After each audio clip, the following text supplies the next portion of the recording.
Когда я сбил человека, волосы стали дыбом, хотя я лысый. Те, кто бросаются под поезд, никогда не думают о машинисте.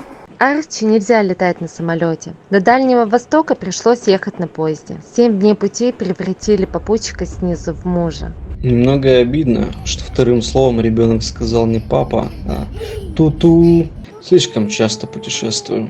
Разговоры на верхних полках без контакта и имен собеседника. Ночь полна откровений, а на утро наши пути никогда не пересекутся. Каждую историю попутчика я бережно кладу в копилку сценариста.